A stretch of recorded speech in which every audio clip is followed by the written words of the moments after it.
अल्लाह से यूसिकुम अल्लाह से ना जी यूसिकुम जी अच्छा أعوذ بالله من الشيطان الرجيم بسم الله الرحمن الرحيم يوصيكم الله في أولادكم للذكر مثل حظ الأنثيين فإن كن نساء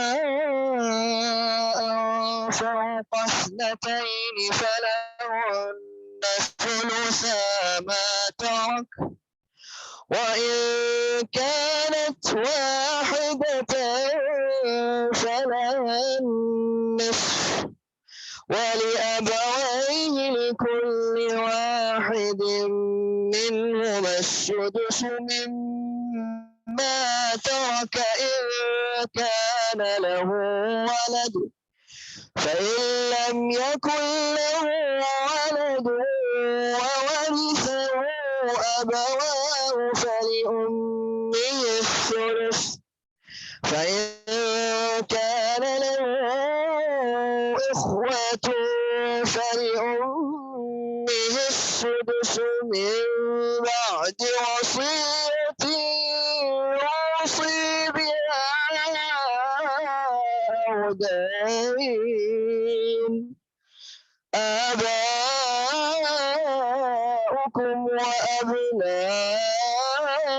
وأبناؤكم لا تدرون أيهم أقرب لكم نفعا فريضة من الله إن الله كان عليما حكيما ولكم نصف ما ترك أزواجكم إن لم يكن لهن ولد فإن كان لهن ولد فلكم الربع مما تركن من بعد وصية يوصين بها أو دين ولهن الربع مما تركتم إن لم يكن لكم ولد فإن كان لكم ولد فلهن الثمن مما تركتم من بعد وصية توصون بها أو دين وإن كان رجل يورث كلالة أو امرأة وله أخ أو أخت فلكل واحد منهما السدس فإن كانوا أكثر من ذلك فهم شركاء في الثلث من بعد وصية يوصى بها أو دين غير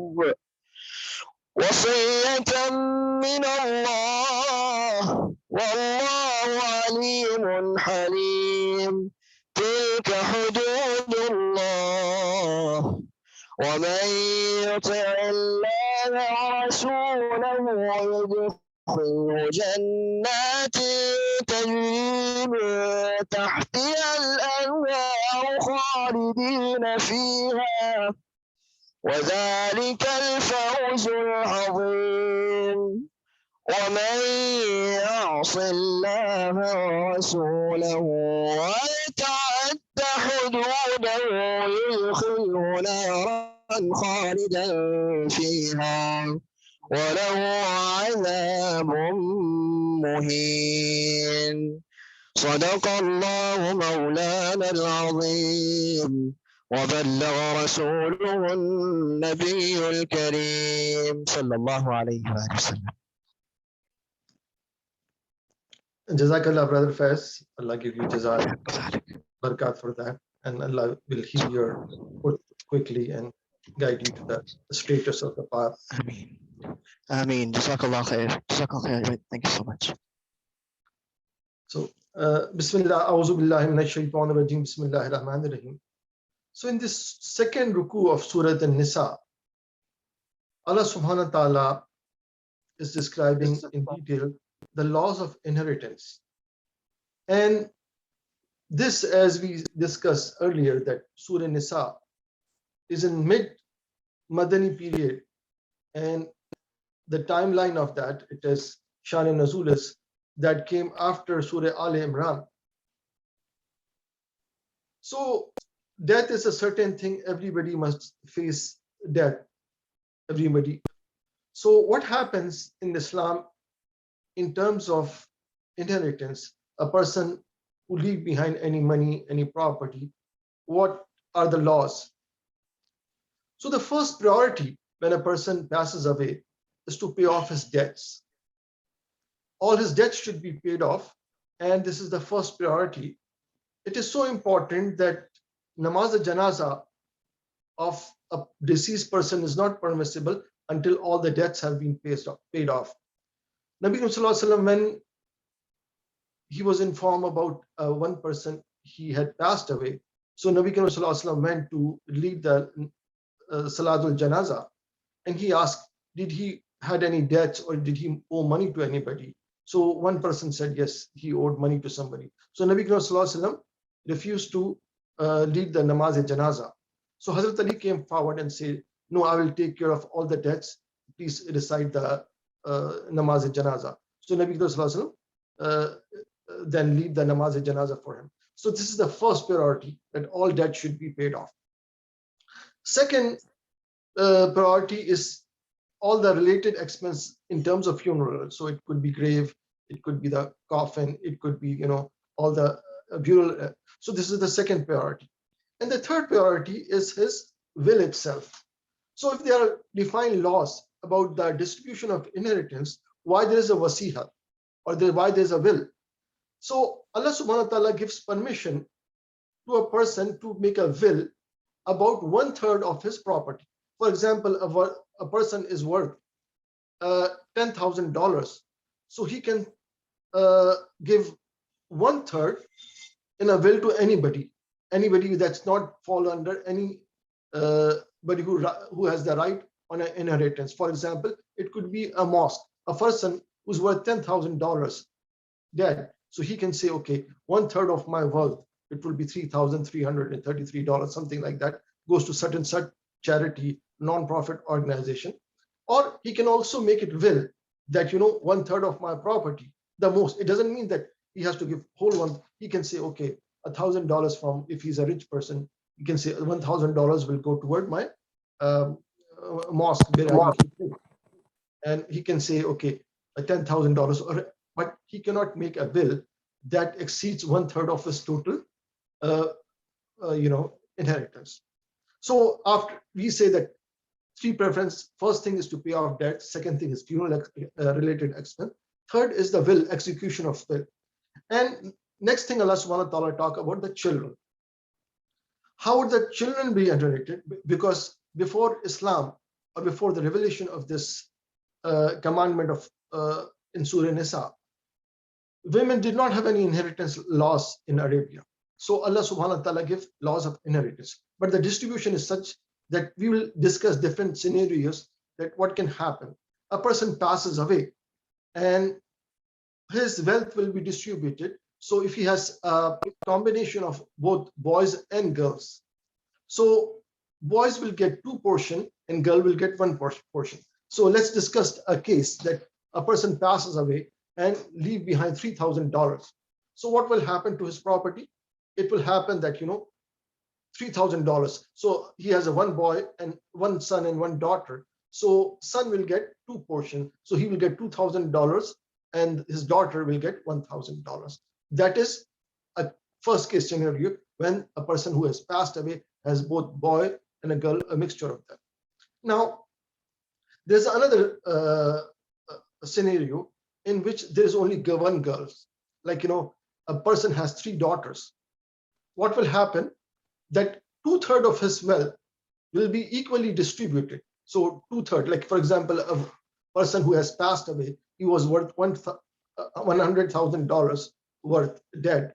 So 2/3 of his money will come up to roughly $66,000, 660 something like dollar. And if he has 2 daughters, they will all be equally distributed among 3 daughters. And let's do another scenario in which a person who passed away has only 1 daughter.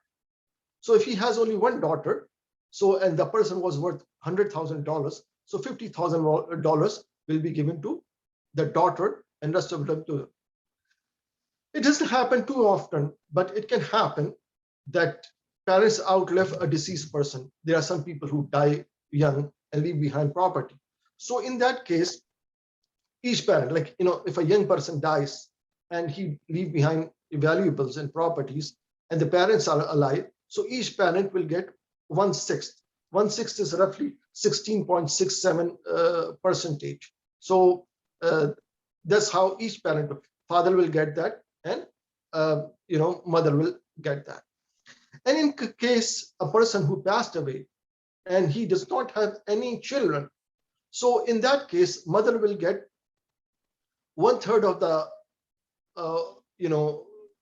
property or wealth, and the rest of them will go to the father. But if the deceased person has siblings, so that they will have the right as well. Now, there's another scenario, a person in terms of spouses. What happens in terms of spouses? When somebody's wife passes away, so whatever is left behind, so the husband will inherit half of that, and will only inherit half of that in terms if she did not leave behind any children. If a woman passes away and she has children, and if she has children, what will happen? The husband will get 1/4. Instead of getting half, his portion will cut into half, which will be 1/4, from half to 1/4. And if somebody's husband died and woman or the wife, she's left behind, so she will get 1/4 in the property of the husband. And this is only the case that they are childless, they do not have any children. If they have the children, then her portion will be cut to 1/8.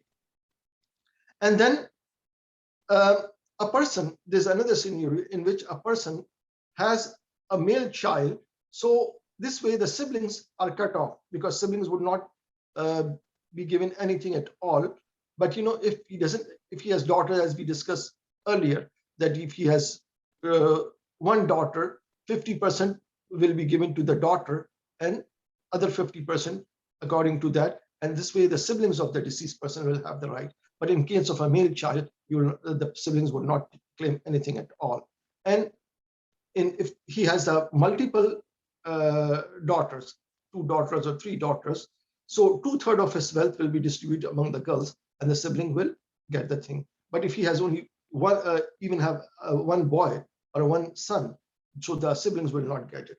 So when these laws of inheritance come, and there's another thing, what nullifies the will is if a person, for example, God forbid, if there's a disobedient child who killed the parents, so he will be exempt from inheriting anything, because and another law of inheritance is a person, the father, the parents are Muslims, and one of his child is, changed the religion or reverted to some other religion, so he will not get any claim he will not be able to inherit anything from the Muslim parents.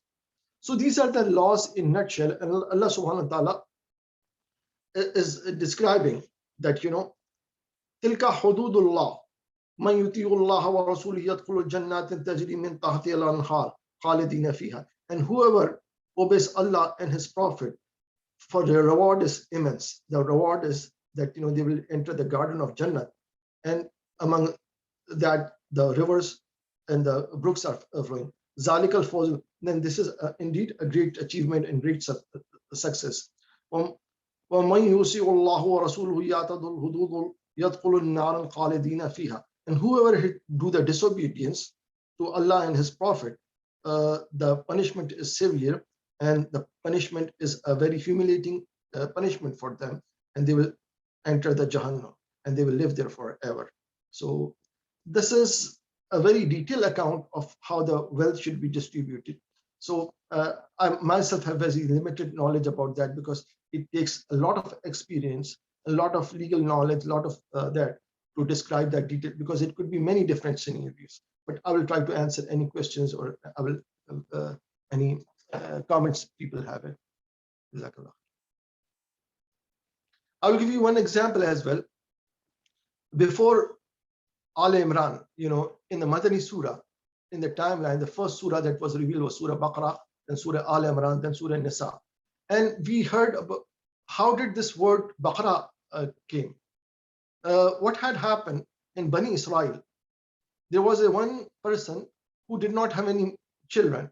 So he, in his will, he had made his nephews as inheritance of his property. He was immensely rich person. So the nephews killed the uncle, and what did they do? And they hide. They were blaming it on each other that, he did that, he that. So the case, it was in the Musa alayhi salam's time, and Musa alayhi salam was approached and says that, somebody had killed our uncle and we do not know who. So Musa alayhi salam gave that, you can investigate by killing a cow. And so the nephews who had killed their uncle, they said that, are you joking with us? Because they did not realize what was the relevance between investigation of murder and slaughtering of a cow. But that's what it was done, that when they half-heartedly and unwillingly finally kill a cow, and they were told to take one piece of the cow and throw it on the dead body, and dead body came to life and said that, who killed me? That was his own nephews who had killed them.